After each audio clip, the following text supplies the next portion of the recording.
Match scenario fitness ক্যাম্পের পর প্রস্তুতি ম্যাচ। ভারত সিরিজকে সামনে রেখে সর্বোচ্চ প্রস্তুতি নিয়েছে সাদা বলের স্কোয়াড। সবশেষ টি-20 বিশ্বকাপের স্কোয়াডে পরিবর্তন আসাটাই অবধারিত। সাকিব পরবর্তী যুগে পা রাখবে বাংলাদেশ।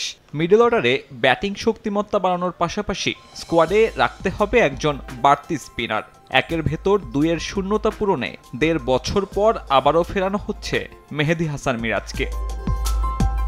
টেস্ট স্কোয়াডের গুরুত্বপূর্ণ অংশ হওয়ায় সাদা বলের ক্যাম্পে ছিলেন না মিরাজ। আন্তর্জাতিক টি-20তে শেষবার দেশের জার্সি গায়ে চাপিয়েছেন গত বছরের জুলাইয়ে আফগানিস্তান সিরিজে। ভারতের বিপক্ষে তার প্রত্যাবর্তনের মঞ্চ তৈরি করে দিলেন সাকিব আল হাসান। ভারতের বিপক্ষে ওপেনিং পজিশনেও এক্সপেরিমেন্ট করতে যাচ্ছে টিম ম্যানেজমেন্ট। ব্যর্থ বিশ্বকাপ কাটানো ওপেনার তানজিদ তামিম কাটা পড়তে যাচ্ছেন। এইচপির পর প্রস্তুতি ক্যাম্পে পারফরমেন্সের কারণে দলের প্রথম পছন্দ পারভেজ ইমন। জিসান আলমকে নিয়ে সাম্প্রতিক সময়ে আলোচনা জোরালো হলেও আপাতত অপেক্ষা বাড়ছে ১৯ বছর বয়সী এই টপ অর্ডারের। কারণটা মূলত লেফট রাইট কম্বিনেশন। ডানহাতি লিটনের সঙ্গী তাই বাঁহাতি ইমন।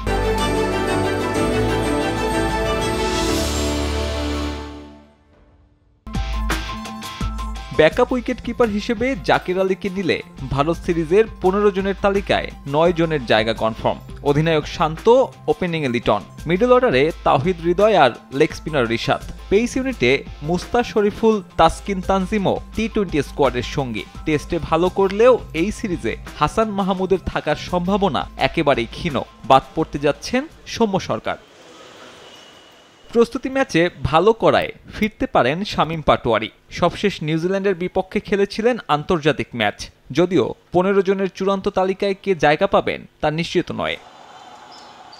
সাকিব আল হাসান না থাকায় বাড়তি স্পিনার হিসেবে সুযোগ দেওয়ার কথা ছিল আরেক বাঁহাতি তানভীর ইসলামকে। তবে এই ক্রিকেটার ইনজুরিতে থাকায় সুযোগ পাচ্ছেন রকিবুল হাসান। এশিয়ান গেমসের হিসেব বাদ দিলে এটাই তার প্রথম ন্যাশনাল টিম কল। ভারতের ৩টি ভিন্ন ভেন্যুতে ৩ টি-20 খেলবে টাইগাররা। শেষবার সেখানে খেলা ৩ ম্যাচের টি-20 সিরিজে ২-১ ব্যবধানে হারে লাল সবুজের প্রতিনিধিরা। সাব্বির মিথুন, সময় সংবাদ।